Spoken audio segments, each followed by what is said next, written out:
Hello and welcome back to LTC Heroes Live by Experience Care. My name is Peter Murphy Lewis. I'm your host. I'm really excited because I have been on a mission to interview younger generation, Gen Z, people who are passionate about long-term care. And I found one today. Her name is Mckenna Puls.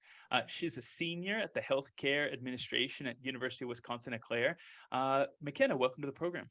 Hi, thanks for having me. I'm excited to be here.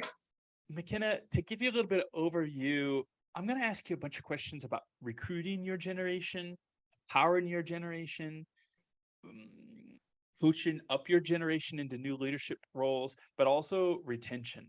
To get started, tell me about who is the great person in your life who helped recruit you into long-term care, because we need to give that person a round of applause so we have younger, passionate people like you. Yeah, so I actually was a CNA and I always wanted to do nursing. I always knew I wanted to be in some kind of healthcare field. And then I actually took a leadership class in high school and I was like, okay, I know I want to be a leader in some way in my career. And then I actually found the program at Eau Claire, which is a nice 3 hours away from my home. And I had no idea what healthcare administration even was.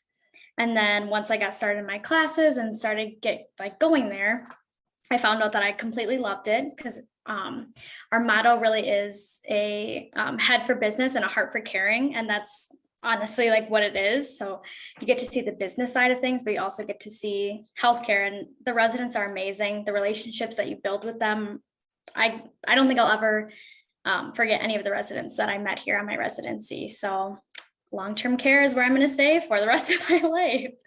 So you, when you became a CNA, you immediately worked in long-term care and haven't looked back?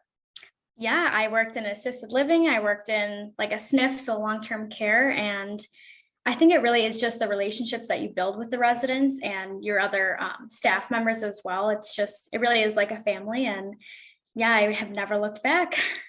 So I guess where I'm gonna take kind of this interview or this journey is, if you were hired tomorrow to be in charge of HR at the organization that you're currently working with, and they said, hey, go find people like you that 3, 4, 5 years from now also want to be in roles of leadership, how would you go about doing that? Would you go talk to 15-year-olds, 16-year-olds, potential CNAs? Would you go to that leadership class? Would you start doing interviews about young people in long-term care and sharing it on YouTube and TikTok and Instagram? What would you do? And I know that I haven't given you any preparation for this question. That's a good one. Honestly, everything that you said, I would go and talk to those younger kids because I didn't even know what this was, like healthcare administration. I honestly had never even heard of it. But I think just getting the word out there and talking to CNAs who are like our floor staffers, honestly, they're like the biggest part of your team in a long-term care facility. They're the ones that are doing, the hard work, and they really like make up the majority of your staff. So I would just go and talk to them and explain what kind of opportunities are out there. So you're still able to stay in long-term care, but you can still be a leader within, a different career path potentially. Also at a facility, I've actually been working on expanding our social media presence because social media has become one of the biggest things. I actually created a TikTok account just because we actually went to a conference and I was told that TikTok has been like one of the biggest social media platforms that other long-term care facilities have been using to not only recruit staff, but also just to connect with family members. Because as a family member, you want to see what your loved one is doing every single day. You want to see what kind of great things they're up to. And then we can also use that to show potential staff, like this place is a great, fun place to work. Like, look at all the great things that we're doing with our residents. Like, we want to have that positive environment and we want you to be here with us. So, yeah.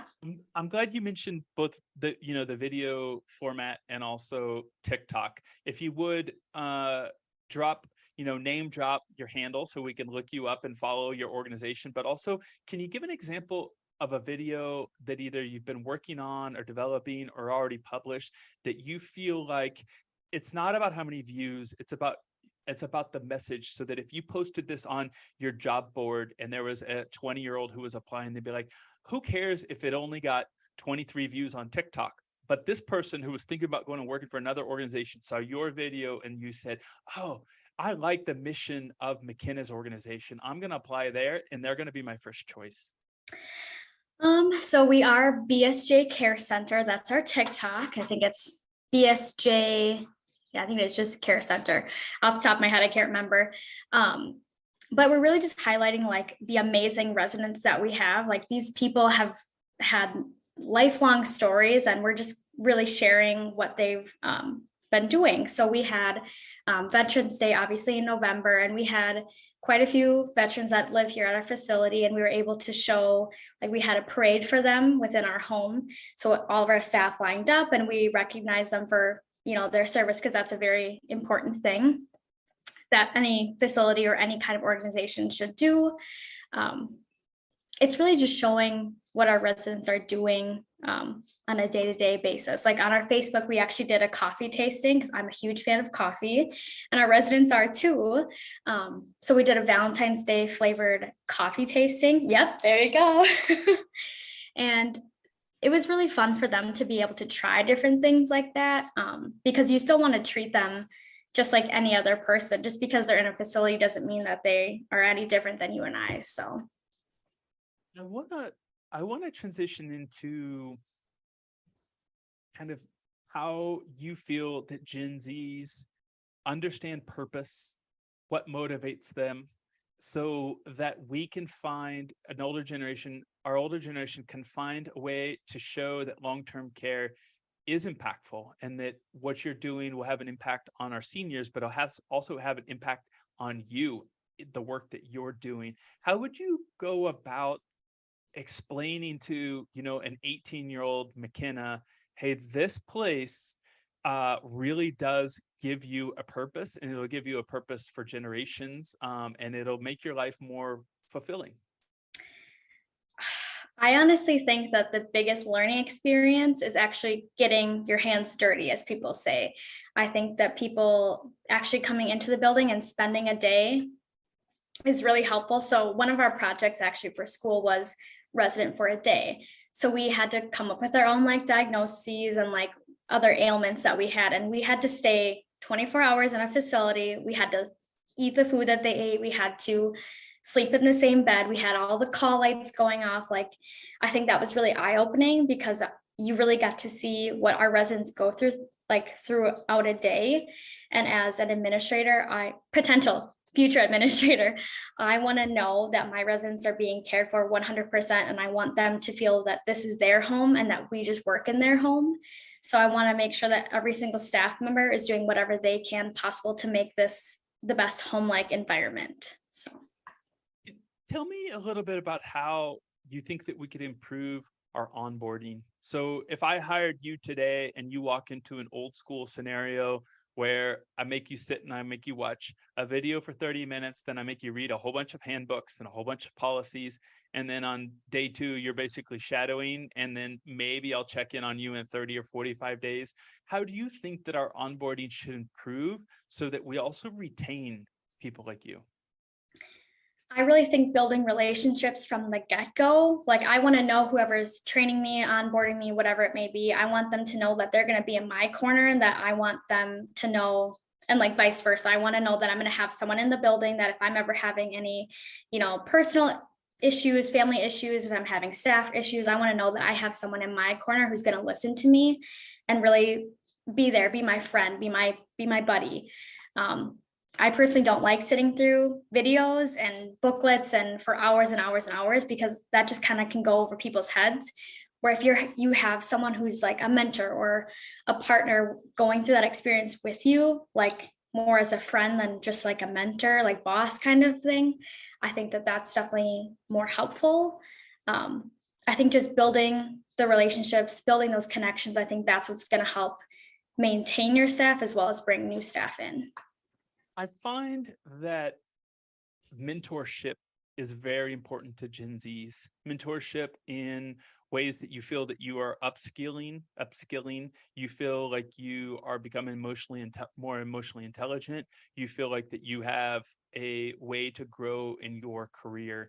do you feel like you found a good mentor in long-term care in your years here? And if so, can you explain to, hey, this needs to be replicated. They did this right. They did this right. And Mckenna, when I become a mentor in 5 years, I want to replicate this. Can you give an example? Mhm. So I actually have my administrator. She's my mentor for school, and I see her just like as a mentor throughout my entire career for the foreseeable future. She's someone who I know I can have a sit down conversation with about healthcare. If I'm like, okay, well, why do we do this? Or, can you explain this a little bit more in detail? And I know I don't feel like dumb for asking questions. But I know she's also someone that I can go to for a more personal approach. I'm like, hey, this happened. I had an interaction with a staff member that I'm not really enjoying, or this didn't really go well. How do you think I should go about this? So I think her experience, definitely she can speak to the experience. She's been in, this long-term care as an administrator for 10 plus years. So she has all that background. But I think it's just a really good friendship relationship as well as a mentor relationship. And she definitely is open to listening to my ideas. And I'm also open to listening to her ideas, because we can learn from each other. Like, yes, she has had more experience, but I can come in one day and think about something and be like, well, why don't we do it this way instead of this way? And it's never like a shot down kind of thing. It's like, yeah, okay, I didn't think about it. Like, why don't we try this? And if it doesn't work, then we'll go from there. So I think it's just being open-minded on both ends. I think as someone who's younger, working with someone that's older, it can be hard because there is that generational difference. But I think that just having an open line of communication and being open-minded towards one another is really what's going to make you successful. Mckenna, as we start to wrap up, I want to ask you kind of a question in lieu of the intangibles of long-term care. And I'd like for you to answer it in a way that if any person in long-term care, California, Arizona, Florida, Ohio, could take this clip and say, hey, I'm going to take this clip that Mckenna said, and I'm going to show it to a 17-year-old so they become a CNA and think about long-term care and combat the staffing crisis. And the question is this: how has long-term care made your life better and made you a better person? So if you could start off by saying, I'm happy to work in long-term care, or I feel blessed to have worked in long-term care because of. I feel like I learned so much from the residents. Like, the people who are living here, they have shown me so much. They've taught me so much. Like, I've met people who have had the craziest, wildest experiences, and I think I will always remember that. But there was one specific time. So something had happened and a sign had fallen off of a resident's table or something. And I just super glued it back together. Like, I would do that at home for my own stuff. And I brought it back to her, and she was so thankful. Like, her and her daughter were so thankful.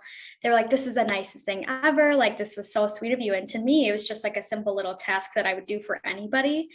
But I feel like the people here and any long-term care facility, they are so appreciative of like everything that you do for them.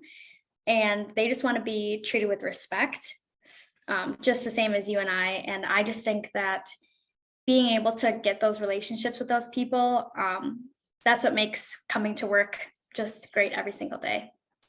I love it. And feel free to tell me I've misinterpreted your words if I have. I feel like what you're saying is I could work in retail, but nobody's going to remember the pair of hiking boots I sold them. I could work in a car lot and no one's going to remember that I sold them better hubcaps or a best painted car. But what you're saying is I have an impact on people's lives, and I take that home with me, and it fills me up and it fills up my heart. Right. Yep. That's exactly. Another thing with administration too is I want to be able to make an impact on someone, and being the administrator, I know that I'm going to have the ability to, so I'm going to make, every single day, like, my purpose is going to be to make an impact on someone in some way, just because I think that's so important. It's beautiful, Mckenna. Thank you so much for taking the time to talk to me and share your story on LTC Heroes. It was a pleasure. Thank you so much. I appreciate it.